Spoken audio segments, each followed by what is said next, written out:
हाँ, लेकिन इन चोटों के पाकिस्तान के जूठन के चाटने वाले ये उनकी चप्पल चाटने क्यों पहुंच रहे हैं? आप में से हाँ। कितने लोग जानते हैं कि भारत रत्न एपीजे अब्दुल कलाम कहां पर दफन हुए हैं? कभी वहां गए, फातिहा पढ़ा? आप देख रहे होंगे सोशल मीडिया पे चल रहा है, पूरी पिक्चर में भारतीय मुसलमानों के खिलाफ एक शब्द नहीं बोला गया, कोई विरोध प्रदर्शन नहीं दिखाया गया।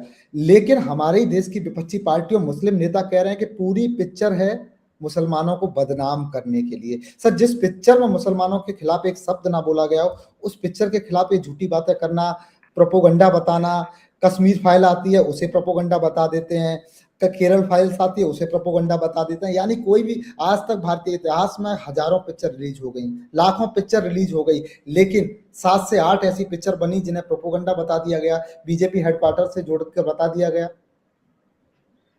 संदीप, मैं आपसे प्रश्न कर रहा हूं, ये मेरा प्रश्न उन तक पहुंचा दीजिएगा। आप में से हाँ। कितने लोग जानते हैं कि भारत रत्न एपीजे अब्दुल कलाम कहां पर दफन हुए हैं? कभी वहां गए, फातिहा पढ़ा? कहां पर ब्रिगेडियर उस्मान दफन है? कभी वहां गए? ये हमारी शान है। हवलदार अब्दुल हमीद परमवीर चक्र विजेता, ये कहां पर दफन है? गाजीपुर में। कोई गया? आप जाएंगे नहीं, क्योंकि इसमें आपको राजनीतिक लाभ नहीं मिलेगा। आपके तुष्टीकरण के जो खोटे सिक्के हैं वो यहां नहीं चलेंगे, क्योंकि ये राष्ट्रवादी मुसलमान है जिसका नमन प्रत्येक भारतवासी बड़े गर्व के साथ मस्तक झुका करके उनके चरणों में, सबके, हवलदार अब्दुल हमीद हो, उनकी बेगम साहिबा हो, या ब्रिगेडियर उस्मान साहब हो, या हमारे भारत रत्न एपीजे अब्दुल कलाम साहब हो, उनकी कोई चर्चा नहीं करेगा। हाँ, लेकिन इन चोटों के पाकिस्तान के जूठन के चाटने वाले ये उनकी चप्पल चाटने क्यों पहुंच रहे हैं? मेरा पुलिस विभाग से ये भी एक परामर्श होगा और इंटेलिजेंस से, जरा इन लोगों का बैकग्राउंड और कॉल डिटेल्स और बैंक बैलेंस और फॉरेन रेमिटेंसेस पे जरा एक बार गौर कर ले, क्योंकि अमेरिका में होते तो अब तक वहां सिस्टम है SARS, suspicious activity reporting system. अगर आप बहुत क्यूबा क्यूबा करेंगे अमेरिका में, और बहुत आप वेनेजुएला वेनेजुएला करेंगे, तो एफबीआई तुरंत आपको रख देगी रडार पे, और कोई चीज अगर निकल आती है तो मान बड़े 25-30 साल का हिसाब हो जाएगा अंदर, और चक्की पीसते ही अंतिम संस्कार जो होगा वो होगा जेल की सलाह के पीछे। मैं चाहता हूं कि ऐसे सख्त कानून भारत में भी लाए जाएं। आपकी मजबूरी क्या है पाकिस्तान परिस्थिति की? इसमें कौन सी चीज है? हमारे फोर्स में, मैं नाम देके बताता हूं, रिजवान मेरा कांस्टेबल था जब एसटीएफ में था, अच्छा काम किया, हेड कांस्टेबल बना, और अच्छा काम किया सब इंस्पेक्टर बना, और अच्छा काम किया इंस्पेक्टर बना रिजवान। मैं चाहता हूं तो आप आपकी बात करा दूं, मुझे गर्व है रिजवान के ऊपर, जफर के ऊपर। जब मैं जाता हूं तो मुझे दर्शन कराता है, कहा, बाबा विश्वनाथ के मंदिर में। मुसलमान से नहीं, हमें देशद्रोहियों से नफरत है। कान खोल के सब लोग सुन ले। जी सर। सर, एक पिक्चर में एक सीन आता है जिसमें दाऊद इब्राहिम सीधा कहता है कि पूरे भारत में जो कोई काम नहीं कर सकता वो अतीक अहमद कर सकता है। अतीक अहमद चाहे जेल में हो चाहे बाहर हो, क्या सर दाऊद इब्राहिम से अतीक अहमद का सीधा फोन पर बात होता था, या फिर एक काल्पनिक पिक्चर का दृश्य हो सकता है? देखिए, इस पे कयास, पहली चीज मैंने पिक्चर देखी नहीं। दूसरी हाँ। चीज, मैं आपको रिजल्ट के बारे में बता दूं। जो हाँ। तथाकथित इस पिक्चर में कहा गया है कि अतीक अहमद हाँ। बहुत ही रसूख, रसूख तो नहीं कहूंगा, हाँ बहुत ही हाँ। प्रभावशाली था, धन बल बाहुबल राजनीतिक बल सब कुछ था, तो इसमें तो कोई दो राय है नहीं। जब जेल में हाँ। बैठे बैठे मतलब लोगों को पिटवा सकता है, और जेल के रहते रहते जो है उसको संतान लाभ हो सकता है, आप जेल के रहते रहते अपना अपराध का साम्राज्य चला सकता है, तो इतनी बात तो खैर प्रमाणित होती है।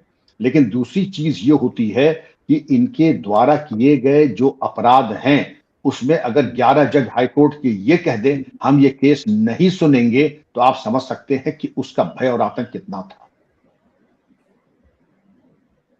अच्छा सर, एक दृश्य उसमें आता है जहां अतीक अहमद की मौत होती है, ऐसा ही दृश्य एक पिक्चर में दिखाया जाता है। अब लोग कह रहे हैं कि अतीक अहमद की जो मौत थी वो राष्ट्रीय सुरक्षा से जुड़ा एक मुद्दा था। अब लोग उसे उससे भी कनेक्ट कर रहे हैं।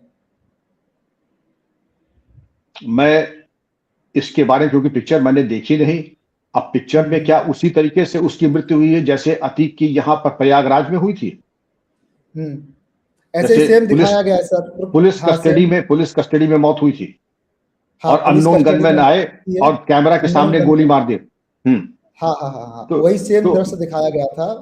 हम्म, पर उसे देखिए जोड़ा पहली गया था चीज, सर कि जैसे हाँ, बंबई में 26/11 हुआ था, ऐसे ही एक बड़ा हमला होना था, जैसे पिक्चर में पूरा सीन दिखाया है। अमृतसर में एक 26/11 जैसा हमला होना था। कश्मीर, नेपाल के रास्ते पाकिस्तान कुछ अपने आतंकवादियों को भेजने वाला था, जो नेपाल के रास्ते यूपी आते और जिनका जो हैंडलिंग है वो अतीक अहमद करने वाला था। ये सब राष्ट्रीय सुरक्षा कार को पता चलता है, उसके बाद ये एक्शन लिया जाता है, जैसा कि पिक्चर में दिखाया गया है। अब लोग इसे रिकनेक्ट कर रहे हैं अतीक अहमद के उसी मर्डर केस से। ये लोगों का ताना बाना है। अंततः देखिए, मैं आम के बगीचे में जाता हूं तो लोग कहते हैं अरे भाई आम खाने से मतलब है गुठली क्यों गिन रहे हो। हाँ। मैं पूर्व पुलिस अधिकारी हूं, प्रत्येक दुष्ट का अंतिम संस्कार कराना इसी के मैं तनख्वाह लेता रहा हूं। और दोस्त वही है जो दोस्ती के दोस्त के काम आए और जो बारीकियों में न जाए। दोस्त वही है जो दोस्त के काम आए, जो बारीकी में न जाए। मैं कुछ सांकेतिक भाषा का प्रयोग करूंगा। और दुष्ट दलन हमारा धर्म है। आम के बाग में गए हैं तो आम खाने से मतलब है गुठली गिनना मेरा काम नहीं है। अंततोगत्वा अंग्रेजी में कहा, those that play with the sword shall perish with the sword. जो तलवार के साथ खेलते हैं वो तलवार ही से मारे भी जाते हैं। लेकिन अंततोगत्वा माफिया का अंत हुआ। दुष्ट एक बहुत ही भयानक एक आतताई उसका अंत हुआ। आप एंड प्रोडक्ट देखिए, बाकी चीजें कि उसके ऊपर कमीशन बैठा। कमीशन ने इस चीज के बारे में अपनी व्यवस्था दी। जुडिशियल कमीशन था तो मैं उसको कैसे नकार सकता हूं। तो मैं किसी भी बाहुबली, किसी भी माफिया के मौत का मैं स्वागत करता हूं, लेकिन कानून की परिधि में रहते हुए। मैंने भी कहा पुलिस कस्टडी में हत्या नाजायज है, नहीं होनी चाहिए। लेकिन अब जुडिशियल कमीशन ने कोई व्यवस्था दी है तो मैं उसी कानून के तहत जो जुडिशियल कमीशन ने व्यवस्था दी है मैं उसको सलाम करते हुए उसको स्वीकार करता हूं। और मैं दूसरी चीज कहूंगा संदीप जी, इसने इकबालिया बयान में यह खुद कहा है कि इसके लश्कर तैयबा से और आईएसआई से संबंध थे।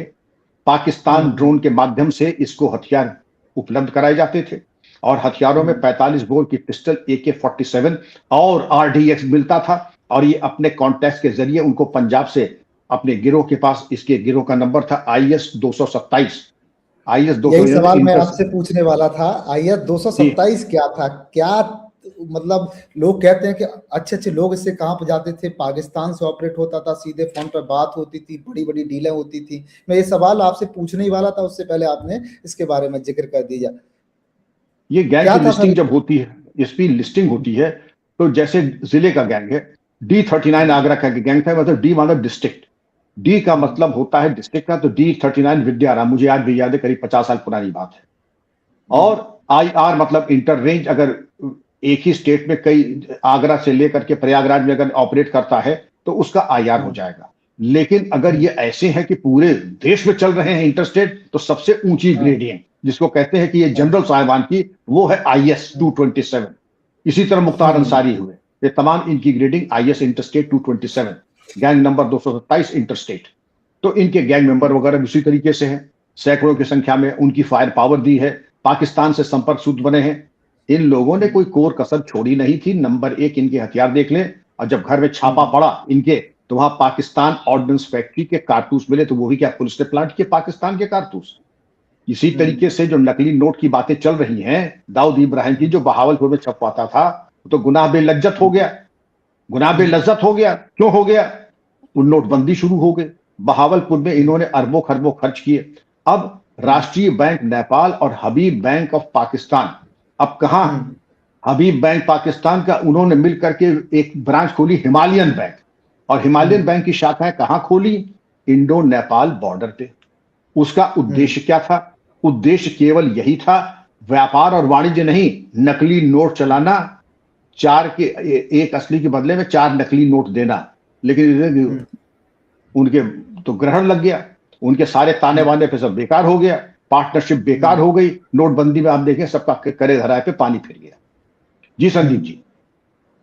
वो कहते हैं पिक्चर में एक सीन ऐसा भी है, मैं देख के आया पिक्चर, कि जब वो फोन आता है पाकिस्तान के, भैया नोटबंदी हो गई, कि भैंसा बैठ गया, दिल्ली का जो रास्ता था यूपी से होकर जाता था, यूपी नहीं जीत पाएंगे।